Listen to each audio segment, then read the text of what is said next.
आज हम बात कर रहे हैं यस बैंक की। यस बैंक को लेकर लोगों के मन में अभी भी बहुत सारी उलझन है। उनको लगता है कि यस बैंक अभी भी वो पुरानी वाली यस बैंक है जो 2 साल पहले थी जब इसकी शुरुआत हुई थी, लेकिन इन 2 साल में बहुत कुछ बदल चुका है और इसीलिए वो प्राइस भी नहीं आएगी जो पहले थी। इसके पीछे वजह है लगातार मैनेजमेंट की जो मेहनत है वो अब रंग लाने लगी है और बिजनेस तेजी से पटरी पे आने लगा है। यहाँ पे अगर आप देखें तो जब बाजार में जबरदस्त गिरावट हुई, बैंकिंग शेयरों में भी गिरावट हुई, उस समय भी बहुत ही जबरदस्त खरीदारी हुई है यस बैंक के स्टॉक में। और इससे एक बात तो समझ में आ रही है कि अब लोग यहाँ पे इस लेवल पे खरीदारी करना पसंद कर रहे हैं। दूसरी तरफ अगर आप देखें तो पिछले 1 महीने से हम देख रहे हैं एग्रेसिव तरीके से यस बैंक का मैनेजमेंट लगातार बहुत सारे बिजनेस टाइप कर रहे हैं, जिससे बात समझ में आ रही है कि आने वाले समय में यस बैंक बहुत जल्द ही एक पॉपुलर बैंक बन सकती है और उसका कारोबार भी बढ़ सकता है। यानी आने वाले समय में क्वार्टर रिजल्ट और भी शानदार हो सकते हैं। तो यहाँ पे बहुत सारी बातें जिनको एक एक करके डिस्कस करेंगे, जिससे आपको भी जो थोड़ा बहुत भी आपके मन में डाउट होगा वो सारा क्लियर हो जाएगा और वाकई में आपने जो इन्वेस्टमेंट यस बैंक में किया है वो आने वाले समय आपके इन्वेस्टमेंट को कई गुना बदल के दे सकता है।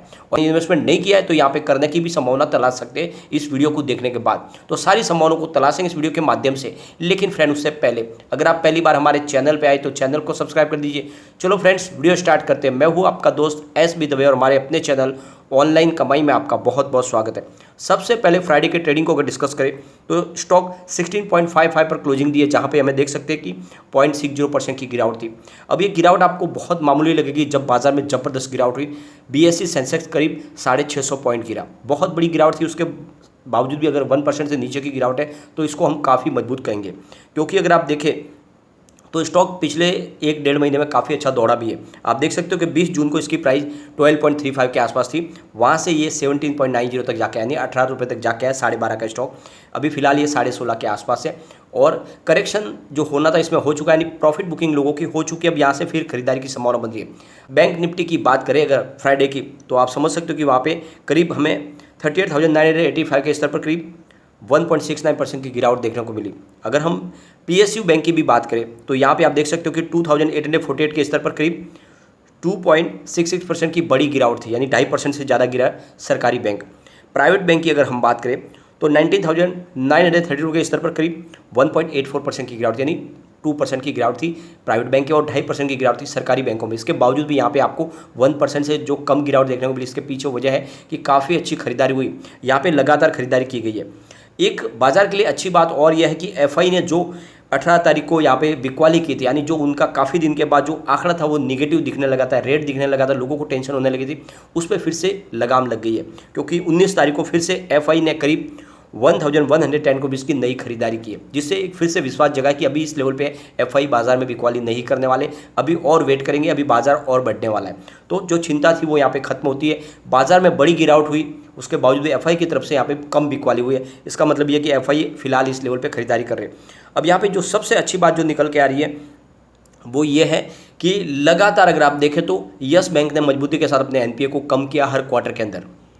अगर हम पिछले साल Q1 की बात करें तो लगातार एनपीए तब तक बढ़ रहा था। आपको देखेंगे जो ग्रॉस एनपीए वो बढ़ता हुआ दिखाई देगा, लेकिन Q2 के बाद में एनपीए में लगातार रिकवरी शुरू हुई, यानी एनपीए डाउन होने लगा और इसमें आंकड़े पॉजिटिव होने लगे। यानी आप देख सकते हो कि जो Q1 में 15.60% ग्रॉस एनपीए था वो घट के Q2 में 14.97% तक आ गया और Q3 की बात करें तो वो गिरते हुए 14.65% तक आ गया और Q4 में ग्रॉस एनपीए 13.93% तक आ गया और इस क्वार्टर में यानी Q1 में हमने देखा है कि एनपीए 13.45% तक आ गया। तो पिछले लगातार हर क्वार्टर में आप देखोगे तो अब एनपीए रिकवर होने लगा है, ग्रॉस एनपीए कम हो रहा है। यहाँ पे नेट एनपीए की बात भी करें तो ये आप देख सकते हो कि 4.17% पर आ चुका है और लगातार ये कम हो रहा है। ये आप समझ सकते हो कि हर क्वार्टर में बहुत ही शानदार प्रदर्शन करती हुई आपको यस बैंक दिखाई देगी और हर क्वार्टर में इन्होंने अपने एनपीए को कम किया है। जल्द ही एनपीए से छुटकारा मिल जाएगा यस बैंक को। इसके बीच में बहुत अच्छी बड़ी डील हुई है जिसमें खरीदारी की गई है इस लेवल पे। आप देख सकते हो कि 9:28 पर 16.55 की प्राइस से 12,18,000 शेयरों की एक खरीदारी हुई। उसके बाद 11:05 पर 16.45 की प्राइस से यहाँ पे 28,84,000 शेयरों की एक और खरीदारी हुई और फिर 11:08 पर 16.40 की प्राइस से यहाँ पे 15,69,000 शेयरों की एक बिकवाली हुई। फिर 11:17 पर 16.20 की प्राइस से 15,27,000 शेयरों की एक और बिकवाली हुई। 11:20 पर 16.35 की प्राइस से 25,95,000 शेयरों की खरीदारी हुई। फिर 11:20 पर 16.25 की प्राइस से 15 लाख शेयरों की एक बिकवाली हुई।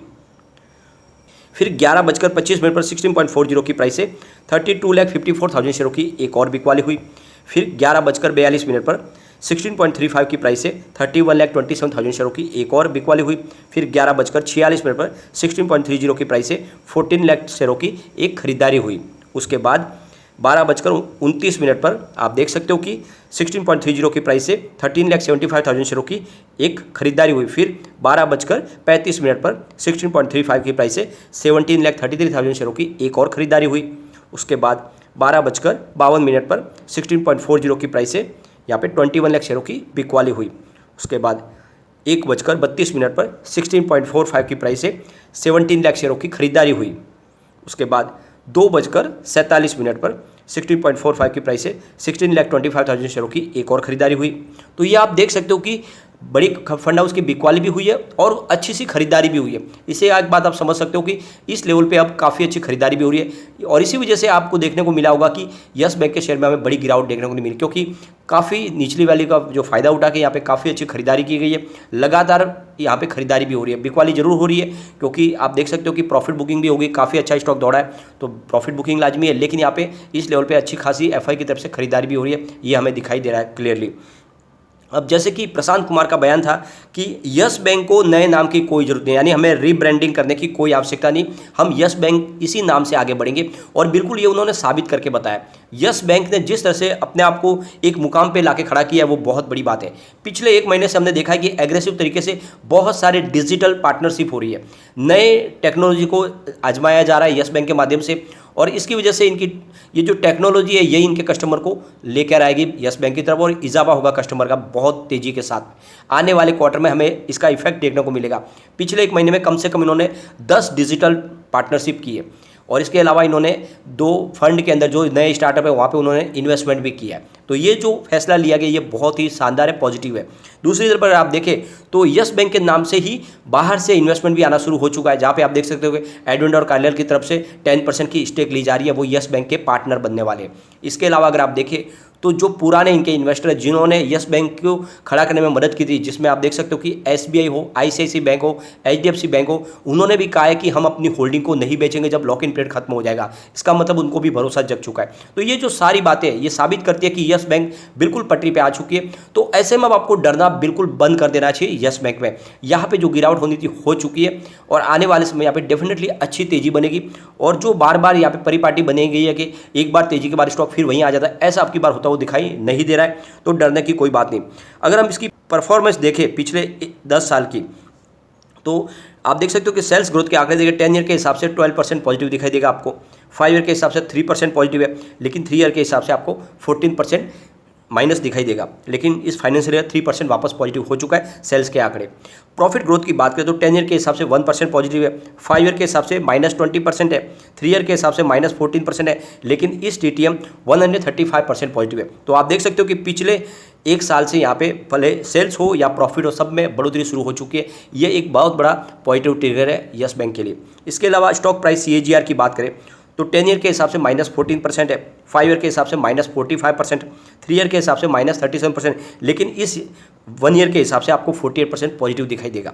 इसके अलावा रिटर्न ऑन इक्विटी की बात करें तो 10 ईयर के हिसाब से -1% है, 5 ईयर के हिसाब से -9% है, 3 ईयर के हिसाब से -22%, लेकिन इस लास्ट ईयर 3% पॉजिटिव है। इसका मतलब पिछले एक साल से आपको चाहे सेल्स प्रॉफिट हो या CAGR के आंकड़े हो, सब कोई आपको पॉजिटिव दिखाई देगा। इसका मतलब ये हो गया कि हर मोर्चे पे यस बैंक खरा उतरी है, और इसी वजह से कह सकते हैं कि यस बैंक ने बहुत कुछ अचीव किया, और आने वाले समय में अब ये यस बैंक एक मल्टीबैगर बनने को तैयार हो चुका है। यहाँ पे हमने ऑलरेडी फ्राइडे को डिस्कस भी किया है कि यस बैंक ग्रीन बॉन्ड्स भी लाने जा रही है, और इस ग्रीन बॉन्ड्स का माध्यम ये है कि आने वाले समय में 2030 तक वाले उन्होंने गोल सेट किया कि जितने भी यस बैंक की ब्रांच है वो सारी ग्रीन एनर्जी के माध्यम से ही अपना कारोबार करेगी। इसका मतलब ये है कि वो नेट जीरो कार्बन पॉलिसी पे जा रहे हैं। तो एक तरह से प्रकृति के लिए भी एक बहुत अच्छा निर्णय लिया गया, और इससे इनके खर्च में भी बहुत सारी कटौती हो सकती है। तो निर्णय बहुत अच्छे लिए जा रहे हैं, और इसी वजह से आने वाले समय आपको यस बैंक में तेजी आती हुई दिखाई बिल्कुल दे सकती है। अब इसके पिवट लेवल को एक बार चेक कर लेते हैं। तो यहाँ से अगर गिरावट हो जाती है तो 16.22 का फर्स्ट सपोर्ट है, ये सपोर्ट टूटा तो 15.88 तक स्टॉक जाएगा, और नीचे गया तो 15.62 तक जा सकता है। ये गिरावट के तहत हो सकता है। अगर बाजार में गिरावट शुरू होती है तो हर स्टॉक नीचे आता है, तो लेकिन अच्छी बात है कि अभी भी आपको 15 के नीचे जाता हुआ स्टॉक नहीं दिखाई देगा। पॉजिटिव अगर माहौल बनेगा तो 16.82 का फर्स्ट रेजिस्टेंस है, इसको पार किया तो 17.08 तक स्टॉक जाएगा और ऊपर गया तो फिर 17.42 तक जा सकता है। तो बिल्कुल बिना डरे निवेश करें, आने वाले समय में यस बैंक आपको डेफिनेटली मालामाल कर देगा। लेकिन फ्रेंड, कोई भी इन्वेस्टमेंट करने से पहले अपने फाइनेंशियल एडवाइजर के बारे में ले ले या अपना खुद का रिसर्च करें, क्योंकि मैंने वीडियो आपके एजुकेशनल पर्पज के लिए ही बनाया। वीडियो पसंद आए तो लाइक शेयर जरूर कीजिए और चैनल को सब्सक्राइब कर दीजिए। Thank you friend.